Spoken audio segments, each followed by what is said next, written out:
அனைவருக்கும் வணக்கம். இந்த பதிவில் நம்ம எதை பற்றி பார்க்க போகிறோன்னு தெரிஞ்சுக்கிறதுக்கு முன்னாடி மறக்காமல் நம்ம சேனலை சப்ஸ்கிரைப் பண்ணிக்கோங்க. பக்கத்தில் இருக்கிற பெல் பட்டனையும் கிளிக் பண்ணிவிட்டு ஆளுங்கிற ஆப்ஷன் கொடுத்துட்டிங்கன்னா நான் போடுற வீடியோக்கள் எல்லாமே மிஸ் ஆகாமல் நோட்டிஃபிகேஷனில் வந்துடும். இந்த பதிவு மிக மிக முக்கியமான பதிவு, அனைவரும் தெரிந்து கொள்ள வேண்டிய ஒரு பதிவு அப்படின்னே சொல்லலாம். எதை பற்றிய பதிவு அப்படின்னு பார்த்திங்கன்னா, இன்றைக்கி நமக்கு அற்புதமான ஒரு நாளாக இந்த நாளானது நமக்கு அமைஞ்சிருக்குது. இன்றைக்கி நிறைய சிறப்புகள் இருக்குது. இன்று மார்ச் மாதத்தின் 3ஆம் தேதி, மாசி மாதத்தின் 19ஆம் தேதி நிறைஞ்ச செவ்வாய்க்கிழமை. செவ்வாய்க்கிழமை முருகப்பெருமானுடைய வழிபாட்டுக்கும் அவங்களை அதிபதியாக கொண்ட செவ்வாய் பகவானுடைய வழிபாட்டுக்கும் ஏற்ற ஒரு நாள் அப்படின்னே சொல்லலாம். இந்த நாளை மேலும் விசேஷம் சேர்க்கும் விதமாக இன்றைக்கி நமக்கு மாசி மாதத்திற்குண்டான பௌர்ணமி திதியானது இருக்குது. இந்த பௌர்ணமி திதி பார்த்திங்கன்னா நேற்று மாலை 6:29 போதே தொடங்கிடுச்சு. இது இன்று மாலை 5:52 வரைக்கும் இருக்குது. ஒவ்வொரு மாதத்தில் வரக்கூடிய பௌர்ணமி திதி விசேஷம் வாய்ந்ததுனாலும் ஒவ்வொரு தமிழ் மாதத்துக்கும் ஒரு சிறப்பு உண்டு. அந்த சிறப்போடு சேர்ந்து வரக்கூடிய பௌர்ணமி ரொம்ப சக்தி வாய்ந்தது, சிறப்பு மிகுந்தது அப்படின்னே சொல்லலாம். அதுவும் இந்த மாசி பௌர்ணமி ரொம்ப ரொம்ப விசேஷம் வாய்ந்தது அப்படின்னே சொல்லலாம். மேலும் இந்த நாளில் நமக்கு சந்திர கிரகணம் இருக்குது. இது பார்த்திங்கன்னா இந்த வருஷத்தில் வரக்கூடிய முதல் சந்திர கிரகணம். இந்த கிரகணம் பார்த்திங்கன்னா நமக்கு பகல் 3:20, அதாவது இன்று மதியம் 3:20 அப்படிங்கும்போது தொடங்கிட்டு இரவு 7:53 வரைக்கும் இருக்குது. ஏற்கனவே கிரகணம் இருக்கிறதுனால கர்ப்பிணி பெண்கள் எந்த மாதிரி எச்சரிக்கையாக இருக்கணும், அதே போல் நம்ம செய்ய வேண்டிய விஷயம் என்ன, செய்யக்கூடாத விஷயம் என்ன என்பது குறித்து நேற்றே ஒரு வீடியோ போட்டிருக்கிறேன். அது மட்டும் இல்லாமல் இந்த சந்திர கிரகணத்தினால அதிர்ஷ்டத்தை அள்ளப்போகக்கூடிய 5 ராசிகள், எச்சரிக்கையாக இருக்க வேண்டிய 3 ராசிகள்னு குறித்தும் தனியாக ஒரு பதிவு போட்டிருக்கிறேன். நீங்கள் அதை பார்த்து அதுக்கு தகுந்த மாதிரி நடந்துக்கோங்க. அது மட்டும் இல்லாமல் கிரகண நேரத்துக்கு முன்பு நிலைவாசலில் நான் சொல்லியிருக்கிற முறைப்படி நீங்கள் கல்லுப்பு வச்சீங்க அப்படிங்கும்போது கிரகண தோஷங்கள் எதுவுமே உங்களையும் உங்கள் வீட்டையும் நெருங்காது. மேலும் பார்த்திங்கன்னா எப்பேற்பட்ட பிரச்சனைகள் இருந்தாலும் அது தீர்வதற்குண்டான வழியும் உங்களுக்கு சீக்கிரமாகவே கிடைக்கும் அப்படின்னே சொல்லலாம். இப்போ நான் மேலே சொன்ன 3 வீடியோனுடைய லிங்க்கும் எண்டு ஸ்க்ரீனில் கொடுக்குறேன். பார்க்காதவங்க பார்த்து பயன்படுத்திக்கோங்க. இன்றைக்கி இவையும் சேர்த்து இன்னொரு சிறப்பும் இருக்குது. என்னென்னு பார்த்திங்கன்னா, இன்றைக்கி 3 அப்படிங்கிற அற்புதமான ஏஞ்சல் நம்பருக்கான சேர்க்கை அமைஞ்சிருக்குது. இந்த சேர்க்கை இருக்கக்கூடிய நாளில் நம்ம என்ன கேட்டாலும் கிடைக்கும். அதாவது பௌர்ணமி திதியிலேயே என்ன கேட்டாலும் கிடச்சிரும். அதே போல் கிரகண நேரத்தப்போ நம்ம ஏதாவது கோரிக்கை வச்சாலும் அது நடந்துடும். இந்த தேவதை நாளும் வேறு இருக்குது. அதுவும் இந்த தேவதையின் ரொம்ப ரொம்ப சிறப்புன்னு சொல்லலாம். முக்கியமாக செல்வ செழிப்புக்கு ஏற்ற எண் அப்படின்னே இது சொல்லலாம். ஏன்னா இந்த 3ங்கிற எண் பார்த்திங்கன்னா குருவுக்கு உரியது. இப்போ 3 சேர்க்கைங்கும் போது 3 + 3 6 அப்படிங்கும்போது நமக்கு சுக்கிரனுடைய எண்ணும் வந்துடுது. எல்லாம் சேர்ந்து தான் இந்த நாளை அற்புதமாக மாற்றி இருக்குது. ஏற்கனவே இன்று மதியம் 3:33 அல்லது இரவுக்குள்ளாரையோ ஒரு குறிப்பிட்டதை 33 முறை எழுதுங்க. இதன் மூலமாக 3 நாட்களுக்குள்ளார உங்களுக்கு 30 லட்சம் கூட பணம் கிடைக்கும்னு சொல்லி ஒரு வீடியோ போட்டிருந்தேன். சரிங்களா? அந்த வீடியோனுடைய லிங்க் எண்டு ஸ்க்ரீனில் கொடுக்குறேன். பார்க்காதவங்க பார்த்துக்கோங்க. சரி, இப்போ இந்த பதிவை தொடர்ந்து பார்க்கலாம். இப்போ நம்ம பார்க்க போகிறது பார்த்திங்கன்னா, கிரகண நேரத்தில் நம்ம உச்சரிக்க வேண்டிய சக்தி வாய்ந்த ஒரு மந்திரம். இந்த மந்திரத்தை நீங்கள் மதியம் 3:20 இரவு 7:53 வரைக்கும் எப்போ டைம் கிடைச்சாலும் சொல்லலாம். இந்த நேரம் முழுமையும் சொல்கிறது நல்லது. ஆனால் எல்லாராலையும் அப்படி இந்த நேரம் முழுமைக்கும் சொல்லிகிட்டு இருக்க முடியாது இல்லையா? அதனால் உங்களுக்கு தோதுப்படுற நேரத்தில் இந்த ஒரு மந்திரத்தை நீங்கள் சொல்லுங்கள்.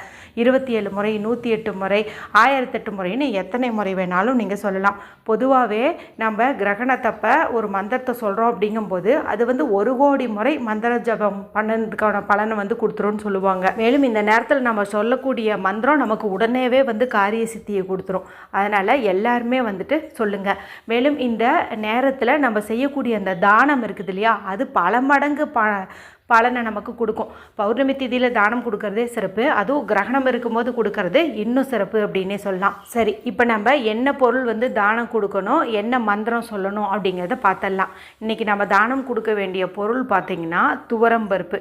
இன்றைக்கி செவ்வாய்க்கிழமை நாளாக இருக்கிறதுனால செவ்வாய் பகவானுக்கு உகந்த இந்த துவரையை நம்ம தானம் கொடுக்கறது நம்மளுடைய கடன் பிரச்சனையாக கஷ்டங்களை நீக்கும். அது மட்டும் இல்லாமல் திருமணம் தடையாயிட்டே இருக்குங்கும்போது சீக்கிரமாக வரன் அமையும், குழந்தை பாக்கியம் கிடைக்கும். சகல நன்மைகளும் கிடைக்கும். மேலும் சொந்த வீடு அமைவதற்கான பாக்கியம் வந்து உண்டு. துவரம்பருப்பு கொடுக்கறது சிறப்பு. இப்போ துவரம்பருப்பு எங்கள் வீட்டில் இல்லை அப்படின்னு சொல்கிறவங்க அரிசி வந்து கொடுக்கறது சிறப்பு. பௌர்ணமி திதி இருக்கிறதுனால சந்திரனுடைய காரகத்துவம் பொருந்திய அரிசியை கொடுக்கறது சிறப்பு. இல்லைனா நீங்கள் அரிசி கொஞ்சம் துவரம்பருப்பு கொஞ்சம் இது ரெண்டையும் சேர்த்து கூட நீங்கள் இன்றைக்கி தானம் கொடுக்கறது சிறப்பு. தானம் கொடுக்கறதுனா நீங்கள் போய் மற்றவங்களுக்கு கொடுக்கணுன்ட்டு கூட கிடையாது. இந்த 2 பொருட்களையும் உங்கள் வீட்டு மொட்டை மாடியிலையோ இல்லை எங்கேயாவது மணற்பாங்கான இடம், மரம், செடி கொடிக்கு அடியில் போட்டு விட்டீங்க அப்படின்னாவே போதும். அதை வந்து பறவைகளும் எறும்புகளும் வந்து சாப்பிடும். இன்றைக்கி சாப்பிடக்கூடிய அந்த ஜீவன்கள் பார்த்திங்கன்னா இந்த உணவை எனக்கு அளித்தவங்களுடைய கோரிக்கையை வந்து நிறைவேறணும், அவங்க நல்லா இருக்கணும்ன்ட்டு சிவபெருமானிடம் வேண்டிக்குமா. நம்மளுக்காக மற்றவங்க வேண்டிக்கும் போதே பலன் கிடைக்குங்கும் போது வாயிலா ஜீவன்கள் வேண்டிக்கும் போது நிச்சயம் பலன் உண்டு அப்படின்னே சொல்லலாம். அதனால் இந்த மாதிரி துவரம்பருப்பு அது கூட கொஞ்சம் அரிசி 2ஐயும் கலந்து இல்லைன்னா 2ல் ஏதாவது ஒரு பொருளை நீங்கள் இந்த கிரகண நேரத்துலையோ அல்லது கிரகணம் முடிஞ்சதுக்கு அப்புறமாவது மரம், செடி கொடிக்கு அடியில் வந்துட்டு போட்டு விட்டுருங்க. இல்லைனா மொட்டை மாடியிலாவது போட்டு விட்டுருங்க. இல்லைன்னா நான் இப்போ சொல்லக்கூடிய இதையும் கூட நீங்கள் வந்துட்டு ஃபாலோ பண்ணலாம். இப்போ அந்த 2 பொருளையும் உங்களுடைய வலது கையில் வச்சுக்கோங்க. வலது கையில் எடுத்துகிட்டு வீட்டில் அமைதியான இடத்துல உட்காந்துக்கோங்க. யார் கூடவும் பேசாதீங்க, டிவி பார்க்காதீங்க, மைண்டை நல்லா ரிலாக்ஸ் பண்ணிக்கோங்க. ஏதாவது ஒரு விரிப்பு விரித்து வச்சு உட்காந்துக்கோங்க. ஒரு பாயோ பெட்ஷீட்டோ ஏதாவது விரித்து வடக்கு திசை நார்த்து ஃபேஸிங் பார்த்த மாதிரி உட்காந்துக்கோங்க. இப்போ ஆஃபீஸில் ஒர்க் பண்ணுறவங்களுக்கு இந்த துவரம்பருப்பு அரிசியெல்லாம் கிடைக்கிறதுக்கு வாய்ப்பு இல்லை. அவங்க வந்து மேலே சேரில் தான் உட்காந்துருப்பாங்க. சேரில் உட்காந்துருந்தாலும் பரவாயில்ல, நீங்கள் இப்போ நான் சொல்லக்கூடிய மந்திரத்தை சொல்லலாம். வீட்டுக்கு வந்ததுக்கப்புறமா நான் சொன்ன இந்த பொருட்களை நீங்கள் தானம் போட்டிங்க அப்படின்னாவே போதுமானதாக இருக்கும். மொத்தத்தில் இந்த நாளில் ஏதாவது ஒரு தானம் கொடுக்கறது அப்படிங்கிறது சிறப்பு. எந்த நேரத்தில் வேணாலும் கொடுக்கலாம். சரிங்களா? சரி, இப்போ நீங்கள் சொல்ல வேண்டிய இந்த ஒரு வரி மந்திரம் உங்களுக்கு ஸ்க்ரீனில் தெரியும், நானும் சொல்லி காட்டுறேன். ஓம் ஐம் ஹ்ரீம் வேல் காக்க. ஓம் ஐம் ஹ்ரீம் வேல் காக்க. ஓம் ஐம் ஹ்ரீம் வேல் காக்க. இது பார்த்திங்கன்னா முருகப்பெருமானுடைய மந்திரம். ரொம்ப ரொம்ப சக்தி வாய்ந்தது. முருகனையும் வேலையும் தனித்தனியாக பிரித்தே பார்க்க முடியாது. மேலும் முருகப்பெருமானுடைய கையில் இருக்கக்கூடிய இந்த வேலானது பகைவர்களிடமிருந்து நம்ம வந்து காப்பாற்றும். இந்த நேரத்தில் நம்ம இந்த மந்திரத்தை சொல்லும்போது கிரகணத்தின் போது சில தீய சக்திகள் வந்து உலாவும்னு சொல்லுவாங்க. அந்த தீய சக்திகளால் நமக்கும் நம்ம குடும்பத்துக்கும் எந்த ஒரு பாதிப்பும் வராமையும் இந்த ஒரு மந்திரமானது நமக்கு பலன் கொடுக்கும் அப்படின்னே சொல்லலாம். இது கூடவே நீங்கள் சந்திரனுக்குரிய இந்த மந்திரத்தையும் வந்துட்டு சொல்லலாம். ஓம் ஹ்ரீம் வம் சந்திரதேவாய நமக. ஓம் ஹ்ரீம் வம் சந்திரதேவாய நமக. ஓம் ஹ்ரீம் வம் சந்திரதேவாய நமக.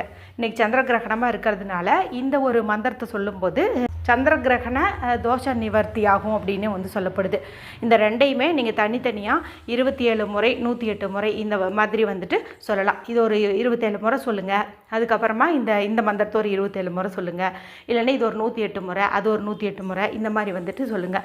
இல்லைன்னா முருகப்பெருமான் மந்திரம் சொன்னாவே சகல தோஷங்களும் விலகும். அதனால் அந்த ஒரு வரியை நீங்கள் சொன்னீங்க அப்படின்னா கூட போதுமானதாக இருக்கும். இப்படி மந்திரங்கள் சொன்ன பிறகு கூட நீங்கள் இந்த பொருட்களை வந்துட்டு தானம் கொடுக்கலாம். சும்மா நம்மளுடைய வாழ்க்கையில் நிறைய கஷ்டப்படுறோம், கவலையாக இருக்குது, கடன் இருக்குது, அந்த குறை இருக்குது, இந்த குறை இருக்குது, ஏதாவது வழிபாடு பண்ணணும், பரிகாரம் பண்ணணுன்ட்டுலாம் யோசிச்சுட்டே இருக்கிறோம் இல்லையா?